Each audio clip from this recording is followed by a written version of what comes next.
Boa noite. Boa noite. A graça de Cristo sobre a tua vida, amém? Sobre a minha também, amém? Amém. Preciso muito da graça de Cristo. Ainda mais estando aqui nessa responsabilidade, nessa noite. E eu tenho plena convicção pelas canções que foram ministradas. Eu só estava ouvindo do Espírito Santo a testificação do que eu iria falar nessa noite. As canções foram um sinal de Deus para que eu pudesse compartilhar a carga que o Senhor colocou no meu coração. E hoje eu quero falar um pouco sobre a concretização da promessa. Eu creio que cada um de nós aqui possuímos promessas no âmbito pessoal. Quem tem promessa aí de Deus? Você pode perguntar para a pessoa que está ao teu lado: você tem promessa de Deus? Eu creio que cada um de nós tem uma promessa. Seja no âmbito pessoal, seja uma promessa no âmbito familiar ali. Tua casa. Você pode estar olhando o retrato da tua casa, a realidade da tua casa, e talvez você esteja distante da promessa. Nós temos promessas como igreja aqui em Cabo Frio, amém? Amém? Temos promessa como igreja, aonde você está plantado, a cidade onde você está plantado. Tem a promessa para a igreja em Niterói, onde eu estou plantado. Nós temos promessas de Deus. E a palavra que eu quero compartilhar hoje, eu creio que começou a ser gerada quando eu li o livro de Jó. Porque quem está acompanhando aí a devocional, né, do plano de leitura, nós passamos aí no mês passado lendo um pouco sobre o livro de Jó. E esse livro ele me inspirou um pouco sobre o que eu quero falar nessa noite. Mas não só o livro de Jó, tudo aquilo que ocorreu com a vida de Jó, mas as provações que nós vemos no dia a dia. Provações também em âmbito pessoal, âmbito familiar, também como igreja. Porque não tem como a gente falar de concretização de promessa, né, desassociar da palavra provação. Não tem como a gente alcançar as promessas de Deus sem passar por um caminho. E esse caminho ele se chama provação. E a provação ela pode ser um tempo de deserto. Quem já passou por um tempo de deserto aqui? Levanta a mão aí. Então estou falando para o público certo. É o público certo. E às vezes existem aquelas provações corriqueiras, cotidianas. Eu lembro que eu fui ministrar essa palavra domingo passado, lá em Niterói, até baseado na vida de um casal lá de Niterói, que tem passado uma luta com seu filho, né, uma criança de 11 anos que foi submetida a uma cirurgia, levou 3 cortes, foi colocado uma válvula dentro dele para controlar o líquido da medula. E é um vento que esse casal está passando, né? E eu comecei a meditar, a refletir. Isso fala de um tempo de deserto. É um tempo de provação. É um dia.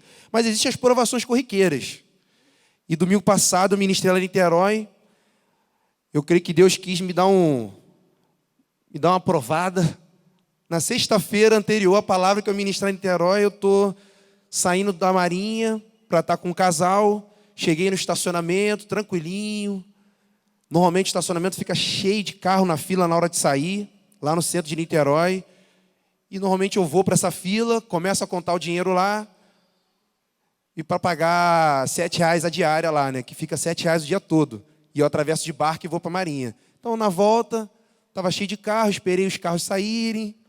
Aí fui calminho, contei as moedas dentro do carro, aquele troco que fica durante a semana. Vi que tinha R$7 em moedas e tal. Estou indo pro guichê. E de repente, quando eu olho assim para as moedas, para pegar as moedas, eu descuidei assim, ó, um pouquinho só o meu volante. E o carro pegou a quina de um concreto. Na hora eu ouvi um estouro assim. Falei, caramba, o carro estava devagar.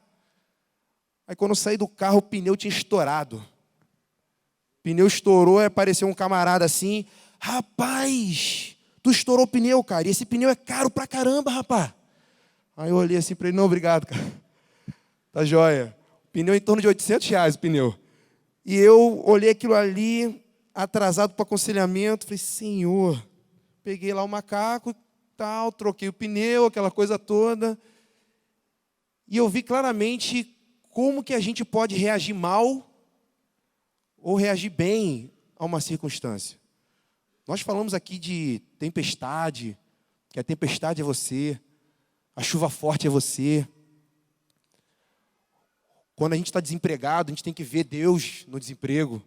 Quando a gente está enfermo, a gente tem que ver Deus também na enfermidade. E eu comecei a ver uma testificação de Deus, que Deus queria nos ensinar, que Deus quer nos ensinar a alcançarmos as promessas dEle. Mas nós precisamos passar pelo teste da aprovação. Quantos me compreendem?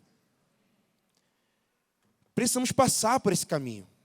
Precisamos trilhar esse caminho. Seja provas cotidianas, como eu citei aqui, seja um tempo de provação mesmo, de deserto, ao qual o Senhor nos submete.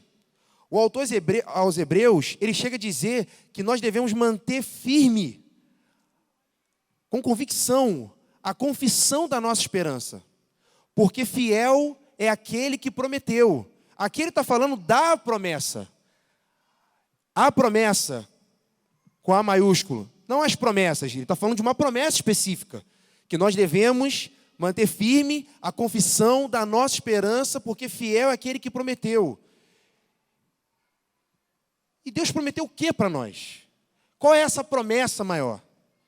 De que um dia Ele vai voltar, e aqueles que morreram em Cristo ressuscitarão primeiro, e nós que estivermos vivos, seremos arrebatados e teremos um encontro com Ele nos ares, e passaremos a eternidade com Cristo. Essa é a promessa. É a promessa que Deus tem para cada um de nós. Mas se nós não tivermos perseverança, se nós não tivermos revelação de termos um caráter perseverante para alcançar as promessas do dia a dia, como é que nós alcançaremos a promessa? Quando nós formos provados pelo fogo e pelo tempo de perseguição da igreja. Quantos me compreendem, amados? Na verdade, o que Deus faz conosco através dessas provações nada mais é do que um ensaio. Deus está nos preparando, nos forjando para algo muito maior lá na frente. Pedro chega a dizer, amados, não estranheis o fogo ardente que surge no meio de vós, destinado a provar-vos, como se alguma coisa extraordinária vos estivesse acontecendo. Ele está falando, queridos, vocês estão passando pelo fogo, vocês estão sendo provados, estão passando por tribulações, não estranhe esse fogo não, como se fosse algo de outro mundo, como se fosse algo extraordinário, porque isso é normal na vida do cristão, isso é normal na vida do Filho de Deus, isso é normal naquele que quer se submeter à vontade de Deus, porque Deus tem interesse em nos provar. A Bíblia fala em Provérbios 17:3, que assim como o crisol, que é um recipiente que tem produto ali para purificar a prata, assim como o crisol prova a prata e o forno, o ouro, Deus prova os nossos corações. Da mesma forma que um forno está ali tirando a impureza do ouro, da mesma forma que o crisol está tirando as impurezas, purificando ali a prata, assim também Deus prova os nossos corações. Nós vemos na Bíblia a vida de Abraão. Eu posso citar vários exemplos aqui, eu quero me ater num exemplo específico. Mas a gente pode citar vários exemplos de homens e de mulheres que foram provadas, foram forjadas. A gente vê isso na vida de Abraão, quando Deus pediu Isaac. A gente vê a vida de Moisés, de Jó, como eu mencionei. E a postura de Jó nos constrange, nos confronta, porque Jó perdeu 10 filhos, perdeu esposa, perdeu gado, até a saúde dele foi tocada. E a Bíblia fala que ele rasgou as vestes e adorou o Senhor. E disse, nu eu vim do ventre da minha mãe. Deus me deu, Deus me tirou. Ele sabia quem ele estava seguindo, ele sabia qual era o caráter de Deus, quais eram as intenções de Deus. Nós vemos os profetas, Davi, Pedro, os apóstolos, a igreja em si, a igreja primitiva passando por provação. Paulo chega a dizer aos Tessalonicenses, 1 Tessalonicenses 2,4, pelo contrário, visto que fomos aprovados por Deus, a ponto de nos confiar a Ele o Evangelho, assim falamos não para que agrademos a homens, e sim a Deus, que prova o nosso coração. Paulo chega a dizer que eles passavam por provações ao ponto de serem aprovados. E Deus confiou o Evangelho para esses homens aprovados. Deus tem interesse de confiar uma riqueza tremenda a você, que é o Evangelho. Deus confia o Evangelho para homens e mulheres forjadas no fogo, forjadas na tribulação. Eu queria que você pudesse abrir em Jeremias. Jeremias 17, versículo 9 e 10. Para que vocês possam marcar aí na sua Bíblia, verificar, entender, ter revelação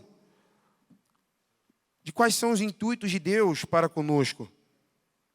A Bíblia fala em Jeremias 17, eu estou lendo aqui na versão revista atualizada, Jeremias 17, versículo 9.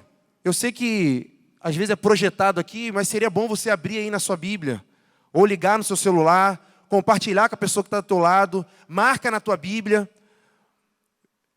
Eu creio que nós vivemos num tempo de modernidade, mas a gente não pode abandonar as práticas simples, de marcar, de anotar, de meditar. E às vezes a gente se acostuma com as projeções, mas precisamos acompanhar na nossa Bíblia. Compartilha com a pessoa que está ao teu lado. Jeremias 17, 9 e 10 diz assim: enganoso é o coração, mais que todas as coisas, e desesperadamente corrupto. Quem o conhecerá?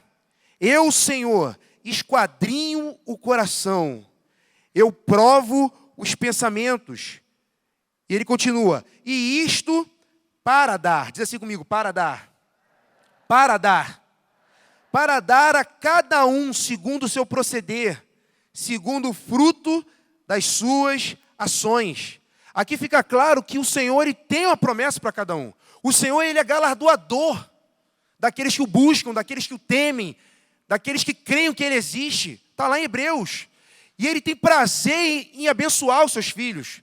Ele tem prazer em conceder, realizar sonhos, realizar promessas na vida dos seus filhos. Mas aqui Ele diz que o Senhor esquadrinha o coração. Esquadrinhar fala de sondar, fala de examinar, de checar no profundo, de saber aquilo que está dentro do coração. Aqui diz que Ele prova os pensamentos, para dar a cada um segundo o seu proceder e segundo o fruto das suas ações. Qual é a nossa postura? Antes de começar a falar sobre a história de José, eu quero mencionar quais são os intuitos das provações na nossa vida. A Bíblia fala, conforme eu vou mencionando aqui, você pode projetar aí. A Bíblia fala que Deus ele tem propósitos. Nosso Deus é um Deus de propósitos. Então Ele tem propósitos com as provações. Tem uma história que eu ouvi até de primo, sobre um livro, que é a Igreja Desviada, do Charles Sinnott. E ele conta a história de um rapaz que toda vez que ele ia para o trabalho, ele pegava o copo de café dele, entrava dentro do carro, e até ele chegar na autopista, chegar na avenida, ele passava por um terreno irregular. Então ele não pegava aquele copo de café e colocava no console. Ele ficava segurando aquele café para não derramar o café no carro. E quando ele chegava na autopista, que tinha uma estabilidade, ele colocava o café e ia tranquilo. E certa vez, numa dessas idas para o trabalho, ele pegou o copo e ficou segurando nesse terreno irregular, controlando ali para não deixar o café cair. E quando ele chegou na autopista, ele colocou o copo de café no carro. E de repente, ele dirigindo tranquilamente, veio um carro e deu uma fechada nele. E quando ele desviou da fechada, aquele copo virou e derramou tudo sobre o carro. E isso tem uma lição, um ensinamento para nós. Muitos de nós ficamos controlando, às vezes, aquilo que está dentro. Às vezes nós ficamos polidos. Às vezes nós escondemos até das pessoas que estão ao nosso redor o que está lá dentro do nosso coração. Às vezes uma mágoa, às vezes uma murmuração. E às vezes a gente fica controlando, querendo ter o controle. E Deus às vezes permite umas fechadas da vida. Permite algumas circunstâncias para que aquilo que está dentro de nós venha para fora. Aquilo que está dentro do nosso coração seja derramado. E Deus faz com que as provações tenham essa funcionalidade na nossa vida. Quantos me compreendem? Deus faz com que as provações revelem o nosso coração. Não sou eu que digo, mas lá em Deuteronômio 8, 2, 3. Capítulo 8, versículo 2 e 3 diz: recordar-te-ás de todo o caminho pelo qual o Senhor teu Deus te guiou no deserto, esses 40 anos, para te humilhar, para te provar, para saber o que estava no teu coração. Bota só o versículo 2, amplia esse versículo 2. Aqui deixa claro que o Senhor queria provar, para saber o que está no coração. O que está no teu coração, querido? O que está dentro aí do teu coração, que o Senhor tem interesse de revelar. Deus não tem interesse de revelar isso para Ele mesmo. Deus não tem interesse de revelar isso para o diabo, porque Ele não precisa provar nada para o diabo. O intuito de Deus de revelar os nossos corações é para a gente mesmo. É para que a gente se conheça. É para que a gente possa entender o que precisa ser arrancado de nós. É para que a gente possa entender aquilo que precisa ser aperfeiçoado. Mas se eu passo por uma prova, eu também passo por essa prova de maneira íntegra, correta, como Jó passou. Deus também está mostrando que tem algo aí bom, que precisa só ser cultivado. A gente vê a igreja, por exemplo, da Macedônia, diz lá em 2 Coríntios 8:2, que porque no meio de muita prova de tribulação, eles manifestaram abundância de alegria. Eles queriam cooperar, manifestaram generosidade. Era uma igreja pobre que passava por dificuldades, mas no meio da prova, Deus revelou que havia no meio deles generosidade, desapego às coisas materiais. Então, a prova, ela pode revelar, seja coisa ruim, algo que precisa ser arrancado, ou algo que precisa ser cultivado.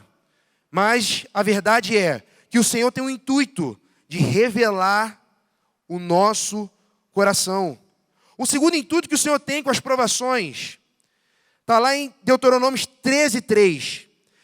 Diz assim: não ouvirás as palavras desse profeta ou sonhador, porquanto o Senhor, vosso Deus, vos prova, para saber se amais o Senhor, vosso Deus, de todo o coração e de toda a vossa alma.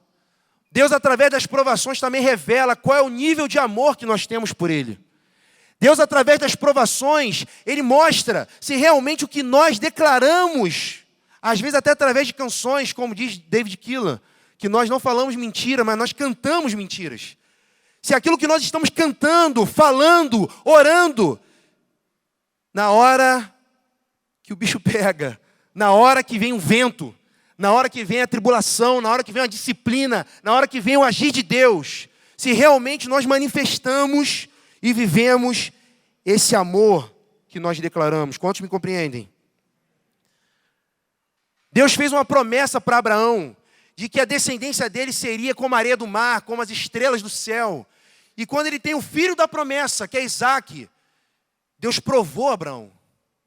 A Bíblia diz, em Hebreus 11:17, que pela fé Abraão, quando posto à prova, ofereceu Isaque. Estava mesmo para sacrificar o seu unigênito, aquele que acolheu alegremente as promessas. Deus quis saber se Abraão, após receber o filho da promessa, se ele iria amar mais o filho da promessa do que o autor das promessas. Se ele ia ficar com o coração dividido. Se ele realmente estava disposto a amar a Deus acima de tudo e de todos. Se ele estava disposto a amar a Deus acima do seu filho Isaque. As provações também tem esse intuito de provar, revelar qual é o nível de amor que nós temos para com o nosso Deus. Às vezes nós seguimos o Senhor, às vezes quando tudo vai bem, estamos lá com o Senhor. E quando passamos por uma prova de escassez, nós abandonamos. Tem pessoas que quando estão no tempo de escassez, buscam o Senhor. E quando vem a prova também do tempo de abundância, que a abundância também é uma prova de Deus, se esquecem do Senhor. Amados, o tempo todo nós seremos submetidos às provações. É como se fosse na escola. Aplicam-se um teste em nós, uma prova. E se a gente for mal nesse teste, tirar abaixo da média, nós somos reprovados e teremos que fazer de novo esse teste. Mas se formos aprovados, passamos de nível. E será aplicado outra prova, outro teste. Depois passa de nível, outra prova, outro teste. Aí você pode me perguntar, então nunca vai acabar a aprovação na minha vida? Pergunta para a pessoa que está ao teu lado. Será que nunca vai acabar a prova na minha vida?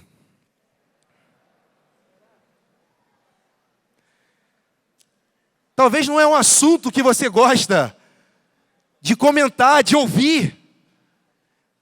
Mas a realidade é que a nossa vida, ela vai ser aperfeiçoada. Dia após dia. A vida do justo é como a luz da aurora que vai brilhando, brilhando, brilhando até esse dia perfeito. Sabe quando é que vai acabar a prova na tua vida e na minha vida? Quando Jesus vier buscar a sua noiva. Onde nós seremos tirados da presença do pecado. Onde nós seremos tirados da enfermidade. Eu costumo dizer, quando eu oro por alguém que está enfermo e está desenganado pelos médicos, eu costumo dizer o seguinte: ou Deus vai tirar a enfermidade dessa pessoa, ou Deus vai tirar a pessoa da enfermidade. A enfermidade vai ficar aí. Deus tira ela e leva para ter um encontro com Ele, passar a eternidade com Ele, que é bem melhor. Mas Deus tem o intuito de nos provar, para revelar o nosso coração, para revelar o nível de amor que nós temos para com Ele, se o nosso coração está dividido ou não. Deuteronômio 8, versículo 3, ele continua, versículo 2 e 3, como eu li anteriormente, ele continua que Deus também prova para saber se nós guardaríamos ou não os seus mandamentos. Pode projetar aí para mim, Deuteronômio 8, versículo 2 e 3. Deus quer nos provar para saber o que está no nosso coração e se nós guardaremos ou não os seus mandamentos. Deus também nos prova para verificar a nossa fidelidade para com Ele. Juízes 2, 22. Para por elas, por Israel à prova, se guardará ou não o caminho do Senhor, como seus pais o guardaram. Juízes 3, 4. Estes ficaram, para por eles o Senhor pôs Israel à prova, para saber se dariam ouvidos aos mandamentos que havia ordenado a seus pais por intermédio de Moisés. Deus também tem o intuito de checar qual é a nossa fidelidade, a nossa perseverança em guardar ou não os caminhos do Senhor. Quantas verdades você tem ouvido? Quantos chamados você que veio aqui nos visitar? Quantos chamados Deus já fez a você? Quantos convites Deus já fez a você? Alguém te convidou, e talvez você está olhando por alguém me convidou para uma reunião, para um culto. Mas foi o Senhor que te trouxe aqui. E às vezes você está passando por uma prova tremenda. Porque o Senhor, Ele quer se revelar a você. Quer que você venha conhecê-lo. Quer se manifestar a você. Abra comigo aí, em Deuteronômio 8, 16. Eu estou insistindo com a questão dos intuitos das provações. Quais são os objetivos das provações? Porque não adianta eu falar de como lidar com as provações se nós não entendermos que as provações têm um propósito e uma finalidade na nossa vida. Em Deuteronômio 8,16, Diz assim, que no deserto te sustentou com o maná, que teus pais não conheciam, para te humilhar, para te provar, e afinal te fazer bem. Diz assim comigo, fazer bem.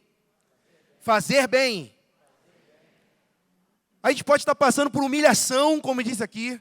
A gente pode estar passando por uma prova difícil, mas afinal o Senhor quer nos fazer bem. O Senhor, Ele quer o meu bem. O Senhor, Ele quer o teu bem.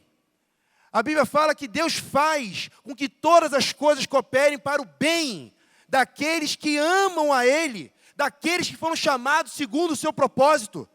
Deus tem o interesse de te querer o bem, de fazer o bem. Só que às vezes nós olhamos esse versículo com um olhar humanista.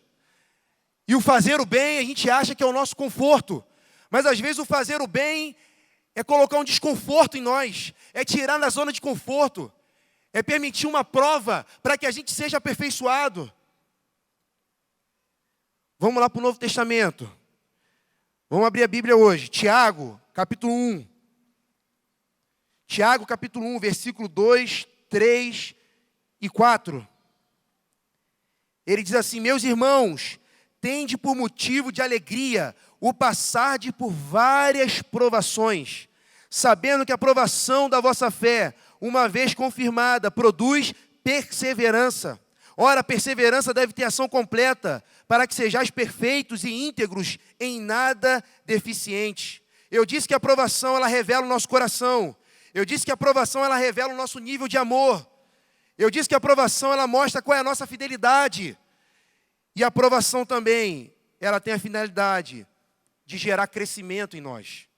Aqui fala de perseverança, de maturidade, ser perfeito, maturidade, de integridade, fala de uma entrega genuína, em nada deficiente. Bem, você já sabe qual é o intuito da provação. Você já sabe qual é a intenção de Deus quando te coloca numa prova. Mas como lidar com a provação? Eu falei do exemplo de José. José era um jovem muito amado pelo seu pai, Jacó. Ele tinha 17 anos quando Deus deu um sonho para ele.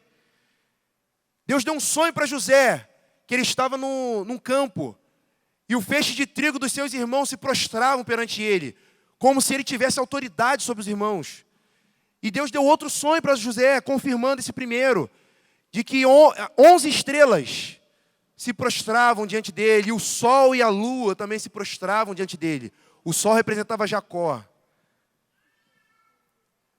e a lua Raquel. É interessante que esses sonhos, Deus estava mostrando o que Deus iria fazer na vida dele, que iria levantá-lo, era uma promessa sobre a vida de José, que seria levantado com autoridade. Mas a Bíblia fala que José começou a passar pelas provas.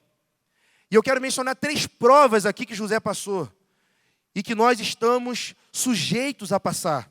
José passou pela prova da perda.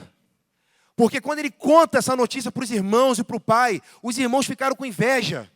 E a Bíblia fala, lá em Gênesis, nos capítulos 38, 37, 39, eu não vou abrir para a gente ganhar tempo, diz que José foi vendido pelos irmãos como escravo. E José aqui, ele começou a passar pela prova da perda. Ele perdeu o carinho do pai, ele perdeu o convívio familiar, ele perdeu a liberdade, porque foi vendido como escravo. Ele perdeu o conforto do seu lar. Ele perdeu o investimento que Jacó estava fazendo na vida dele. Ele perdeu o afeto da família.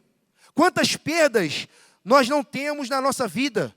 Seja na área financeira, nosso dinheiro, os afetos, pessoas queridas. Às vezes a tranquilidade que está ao nosso redor, e de repente vem um vendaval, e de repente vem uma tempestade, de repente vem uma turbulência. Parece que a nossa vida entra num caos, e nós entramos nessa prova da perda. Eu disse que Jó, por exemplo, perdeu 10 filhos no mesmo dia. Jó perdeu sua família, perdeu seu gado, suas riquezas, sua esposa. O próprio Jesus perdeu o conforto do seu lar. A gente fala muito da crucificação, mas Jesus teve que abrir mão da sua glória. Jesus perdeu ali o convívio próximo com o seu Pai e foi submetido às provas aqui nessa terra. Como nós temos passado pela prova da perda? Talvez é a perda da nossa saúde íntegra, a integridade, a sanidade da nossa vida. Talvez você está cometido por uma enfermidade e você tem buscado culpados pelo teu desemprego, culpados pela perda. Tem buscado pessoas. José aqui, ele não buscou culpados. A Bíblia fala em Gênesis 39:2, que o Senhor era com José. Ele foi vendido como escravo e foi parar na casa de Potifar, que era uma das autoridades lá de Faraó. E a Bíblia fala que o Senhor era com José, que ele veio ser um homem próspero e estava na casa do seu senhor egípcio. Vendo Potifar que o Senhor era com ele e que tudo o que ele fazia, o Senhor prosperava em suas mãos, logrou José mercê perante ele, a quem servia, e ele o pôs por mordomo de sua casa, e lhe passou às mãos tudo o que tinha. José foi vendido como escravo, dentro da casa de Potifar como escravo, ele se tornou o melhor escravo, e Potifar começou a ver que aquele jovem era diferente. Ele tinha apenas 17 anos, e Deus era com ele, e Deus começou a confiar coisas a ele. Potifar começou a dar autoridade para José, e ele começou a cuidar de tudo na casa de Potifar. Talvez na cabeça de José, ele possa ter pensado, agora aquele sonho que Deus me deu, a promessa que Deus me deu vai se cumprir, porque eu estou revestido de autoridade, estou prosperando, o Senhor é comigo, está tudo fluindo, está acontecendo, estou de vento em popa. Mas nessa hora ele passa pela segunda prova. A mulher de Potifar começou a tentar José, querendo se deitar com José, e José foi fiel a Deus. José pensou em Deus, pensou em Potifar, e disse para ela, eu não vou fazer isso. Como eu posso fazer isso com meu Deus? Como eu posso fazer isso com Potifar, que me deu todas as coisas, a não ser você, que é a mulher dele? Não, eu não vou fazer isso. E aquela mulher, ela acusa a José de ter assediado. E José foi acusado injustamente. Aqui ele passou pela prova da injustiça. Ele foi injustiçado. Quantos de nós não sabemos lidar com a prova da injustiça? Quantos de nós queremos agir pela justiça própria quando somos injustiçados no trabalho, como somos injustiçados na nossa casa, quando somos injustiçados na nossa parentela, quando a gente se sente injustiçado pela atitude do nosso irmão, ou por quem quer que seja, e novamente nós buscamos culpados.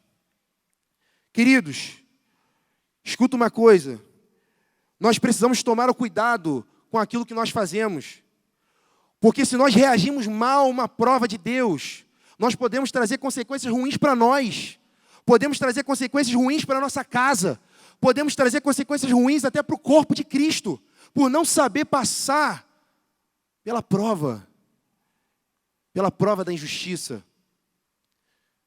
Deus tinha declarado que o povo de Israel, uma certa vez falando com Abraão, Deus tinha declarado que o povo de Israel iria passar por um tempo de escravidão no Egito. Quantos anos que Deus falou que eles ficariam escravos? Quem lembra? Quantos anos? 400 anos. Quando nós vamos nas Escrituras, nós vemos que o povo de Israel não ficou 400 anos. Será que Deus é homem para que minta? É homem que minta e filho do homem para que se arrependa? Será que Deus mudou o plano dele? Quando Israel estava com 390 anos de escravidão, faltando 10 anos para acabar esse tempo de escravidão, Deus chama Moisés. E Moisés, que iria liderar aquele povo, passou pela prova da injustiça. Só que ele foi reprovado. Quando ele olha um egípcio matando um hebreu, ele se sentiu injustiçado e agiu por justiça própria. O que ele fez? Ele foi lá e matou o egípcio. Deus falou para Moisés: Moisés, agora se afasta, porque vão querer te matar. E ele teve que se afastar durante 40 anos no deserto, até o faraó, que estava querendo matá-lo, morresse. Então ele saiu com 390 e foi para o deserto. Ficou 40 anos. 390 mais 40 dá quanto? 430. Quando o faraó morreu, Deus falou: Moisés, agora volta e liberta o povo de Israel. A atitude de Moisés comprometeu os planos que o Senhor tinha para a nação de Israel. Quantos me compreendem? Porque ele não soube lidar com a prova da injustiça. Quantos de nós, às vezes, não sabemos lidar com a prova da injustiça? O povo de Israel, quando foi liberto do Egito, Deus tinha um propósito de fazê-los passar durante 40 dias no deserto. Mas por causa das murmurações, eles se sentiam injustiçados. Ficavam reclamando com Moisés. Deus transformou aqueles 40 dias em 40 anos. Diga assim para a pessoa que está do seu lado: cuidado. Você tem nas suas mãos uma escolha. Você pode diminuir ou aumentar o teu deserto. É a nossa postura. Eu disse lá em Jeremias 17 que Deus prova os nossos pensamentos para dar a cada um segundo o seu proceder, segundo o fruto das suas ações. Se nós reagimos bem à prova, se nós nos submetemos, enxergarmos Deus na tempestade, como nós cantamos: a tempestade é você, a chuva forte é você, o vendaval é você, as tribulações é você, Senhor. Eu estou te vendo aqui, eu quero me submeter, eu confio no teu senhorio, confio no teu governo. Deus abrevia o nosso deserto, queridos. Mas o contrário também é fato. Quando nós buscamos culpados, não compreendemos a bondade de Deus, murmuramos, agimos com a nossa justiça, Deus pode ampliar o nosso deserto. Deus pode ampliar o tempo de prova na nossa vida. Isso aconteceu com Israel. Você está aí? É interessante que Jó o tempo todo foi provado também com a injustiça. Os amigos dele chegavam para ele, para Jó, e ele tinha perdido tudo, e ficavam falando que ele estava passando por aquilo ali, por causa do pecado dele, que ele não era íntegro, que ele não era justo. E Jó teve que se submeter àquela prova e confiar no Senhor. Amados, José, voltando para o exemplo de José. José estava na casa de Potifar, prosperando. Foi acusado injustamente. Potifar deu crédito para sua esposa, pegou José e levou ele para a cadeia. Ele estava prosperando.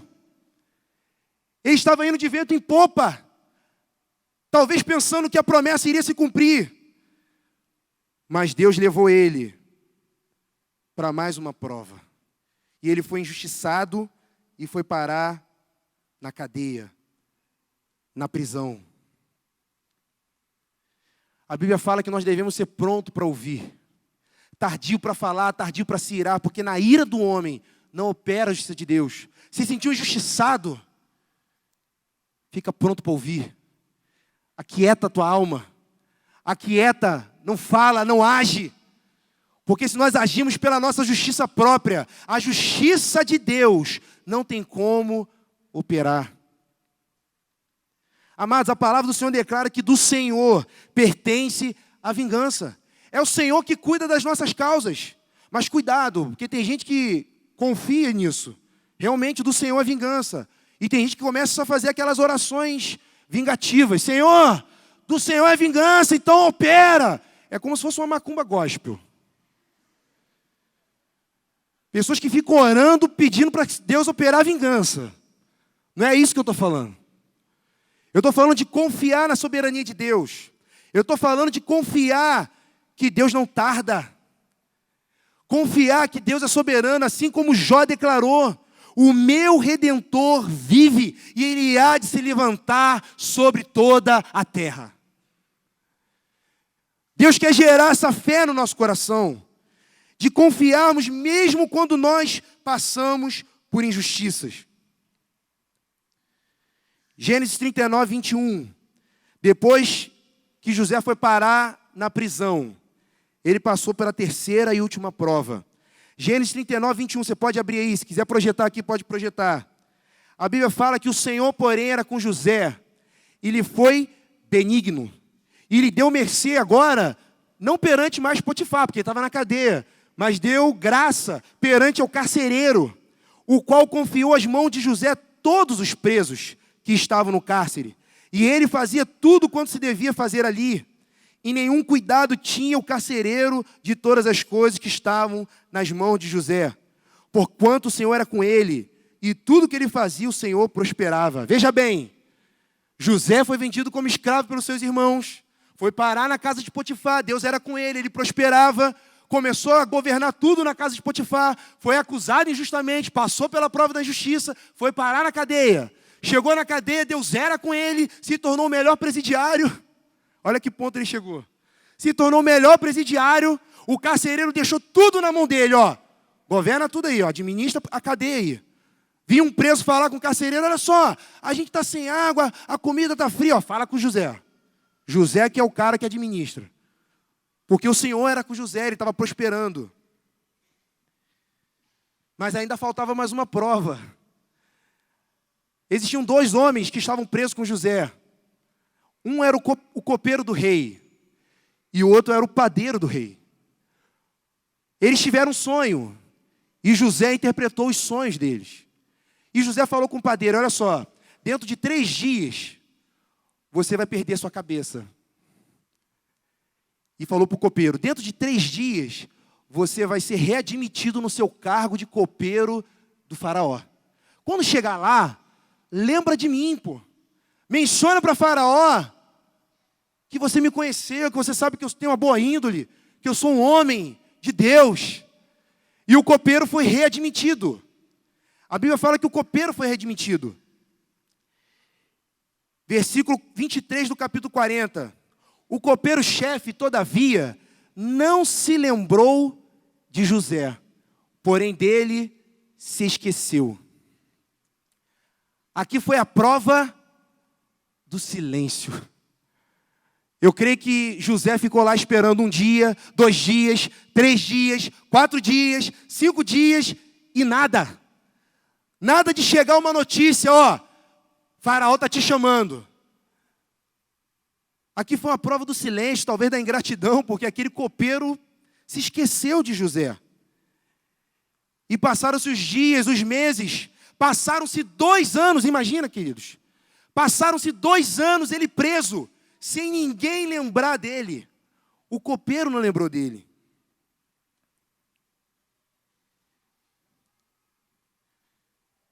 Queridos, o silêncio de Deus é didático.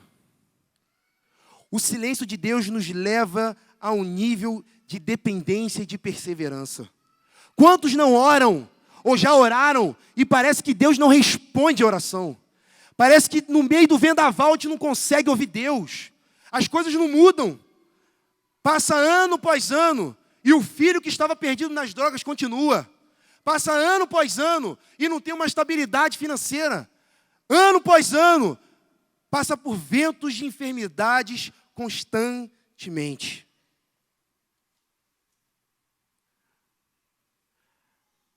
O copeiro se esqueceu de José. Não havia um homem sequer que se lembrasse de José.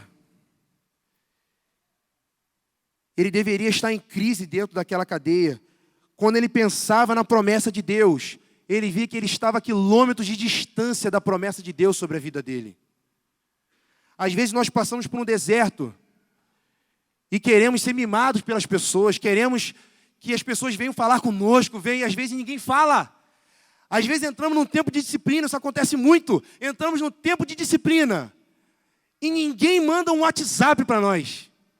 É porque Deus está nos provando.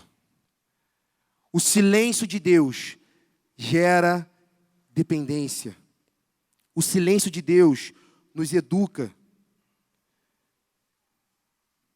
Jesus passou por essa prova, queridos. Todas essas provas que José passou, Jesus passou. A prova da perda, a prova da injustiça. Teve alguém mais injustiçado que o próprio Senhor. E pelo abandono, quando ele estava na cruz, quando ele se fez maldito com todos os nossos pecados, ele falou: Deus meu, por que me desamparaste? E ele entregou o Espírito. Ele se sentiu ali abandonado. Isaías 49:15 diz: acaso pode uma mulher esquecer-se do filho que ainda mama? De sorte que não se compadeça do filho do seu ventre? Mas ainda, diz assim comigo, ainda. E o profeta diz: mas ainda que esta viesse a se esquecer dele, eu todavia não me esquecerei de ti, diz o Senhor. O Senhor não se esquece de você. Ainda que você se sinta abandonado, ainda que você se sinta nessa prova, cadê Deus? Ele diz que ainda que uma mãe, pode uma mãe se esquecer de amamentar o filho, mas ainda que essa mãe se esqueça, isso é difícil, hein? Mas ainda que essa mãe se esqueça, Ele todavia não se esquecerá de nenhum de nós. Fiel é aquele que prometeu. Tá bom, Tiago, mas e aí? E o que aconteceu então com José? Foram 2 anos, como diz aquele filme, na espera de um milagre. 2 anos ele esperando o agir de Deus sobre a vida dele. Cadê aquela promessa que não se cumpria? A Bíblia fala que após 2 anos, Faraó teve um sonho. E o copeiro se lembrou de José. Porque ninguém interpretava o sonho de Faraó. Então José foi lembrado nessa hora. E o copeiro falou assim: tem um homem lá na prisão que interpretou o meu sonho 2 anos atrás. E o que ele disse se cumpriu.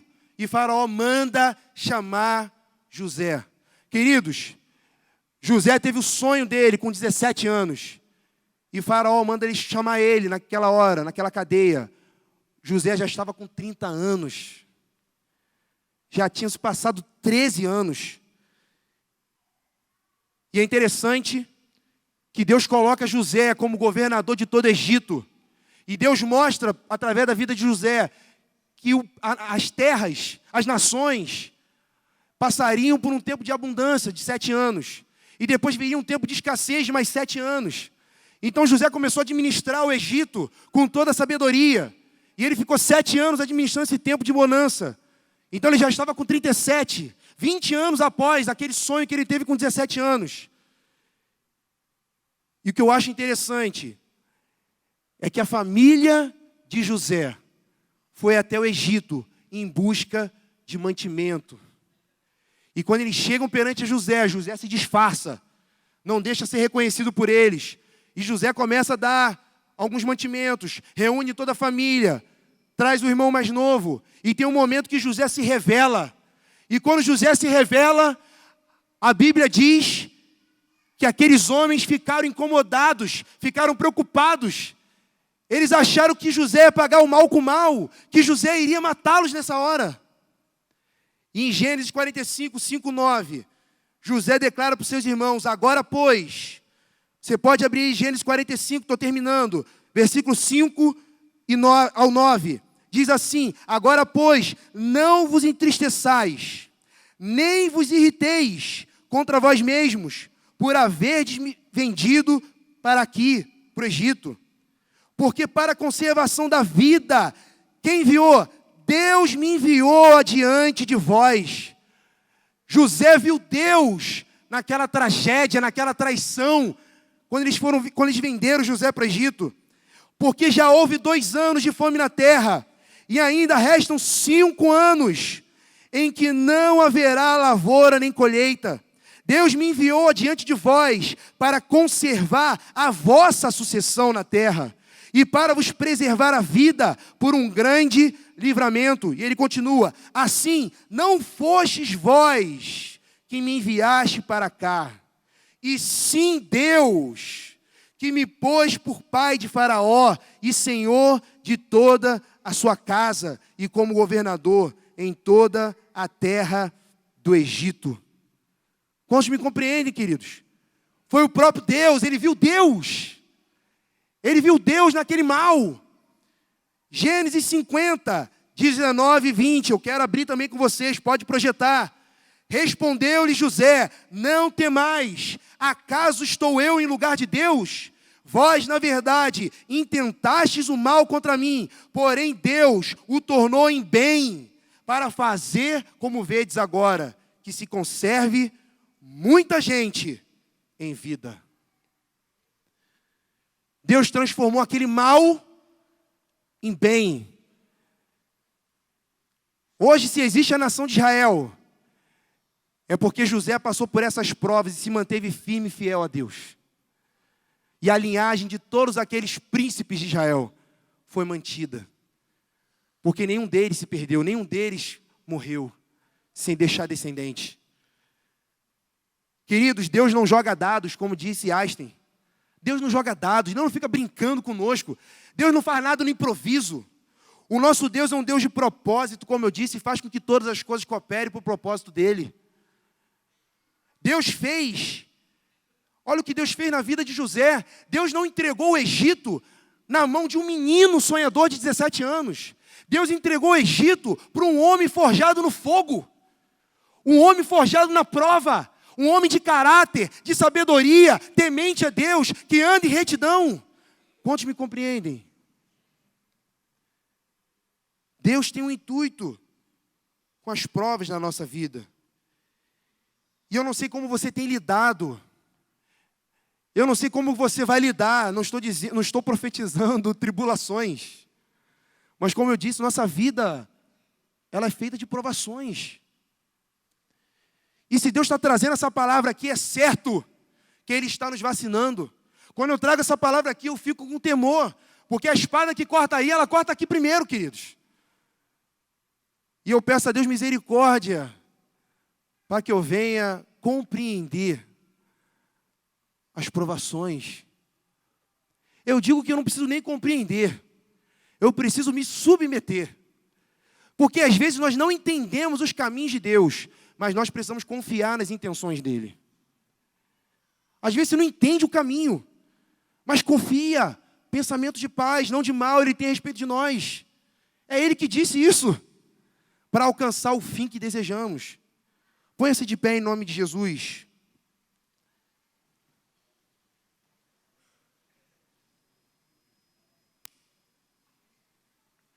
Eu tenho plena convicção de que há pessoas aqui que estão passando por provas. Há pessoas aqui que já passaram por provas e se sentem reprovadas. Se sentem reprovadas pelo Senhor. E parece que, como diz aquela expressão coloquial, chutar o balde. Chutar o pau da barraca. Não querem mais prosseguir.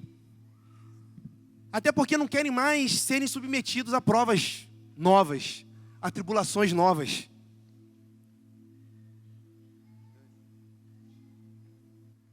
Jó declarou: porque eu sei que o meu Redentor vive.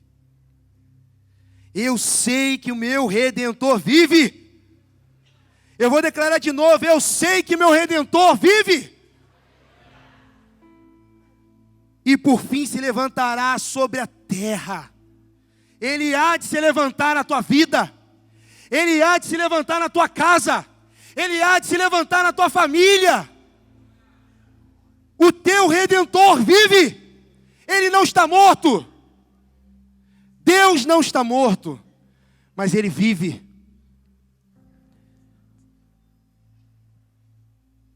No capítulo 49 de Gênesis, Jacó reúne seus filhos. Projeta para mim aqui 49, 22.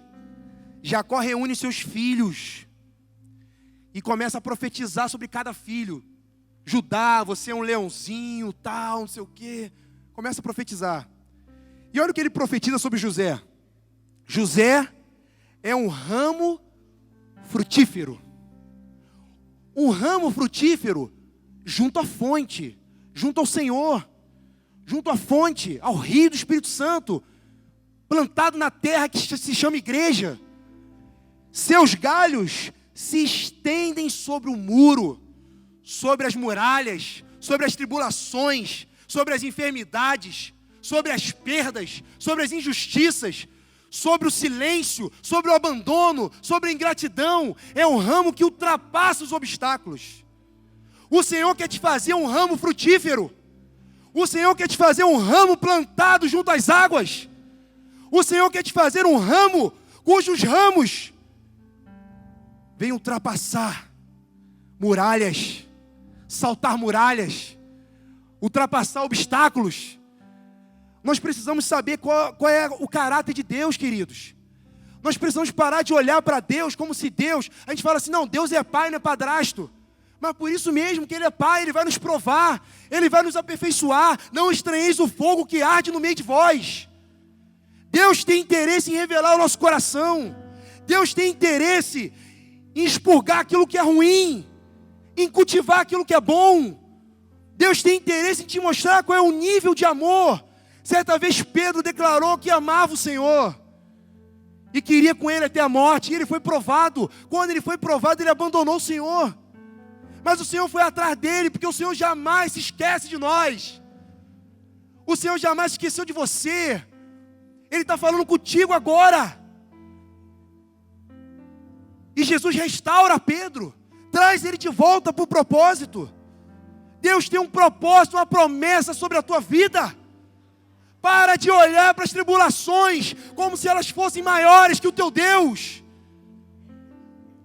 Queridos, Deus não está em queda de braço com Satanás, como se ele estivesse quase perdendo. Satanás já está derrotado, está debaixo dos nossos pés. O Deus de paz esmagará a Satanás debaixo dos nossos pés. Você precisa crer nisso, toma posse disso. Encara o teu Deus como Ele é. Um Deus amoroso sim, mas por isso que Ele nos prova. Por isso que Ele nos disciplina. Porque o pai disciplina o seu filho. Está passando por lutas? Ora, às vezes nós cantamos canções, né? Está sofrendo, louve. Está sofrendo, louve. A Bíblia não fala isso. Quem está feliz, contente, cante louvores. Quem está sofrendo, ore. Precisa ir para a fonte, orar, chorar, pedir ajuda para o irmão, pedir ajuda. Fala, tem misericórdia de mim, eu quero sair dessa condição, eu quero ver Deus. Eu abri em Jeremias 17, comecei falando sobre Jeremias 17, que Deus prova o nosso coração, esquadrinha, prova os nossos pensamentos para dar a cada um segundo o seu proceder. Nesse mesmo capítulo ele fala de esperança. Quem é nossa esperança? Quando nós colocamos a esperança na força do nosso próprio braço, nós não conseguimos ver o bem. E a Bíblia fala que nós moramos nos lugares desertos. Deus quer te fazer passar pela prova sim, mas não quer que o deserto seja a tua habitação, querido. A tua habitação é junto à fonte das águas. A tua habitação é junto ao rio de Deus. A tua habitação é plantada na terra chamada igreja. A tua habitação é essa. Deus quer que você venha passar por um tempo de sequidão e a tua folha continua verde. Deus quer que você venha passar por um tempo de calor, de prova, mas não deixe de dar o seu fruto devido. Feche os teus olhos em nome de Jesus.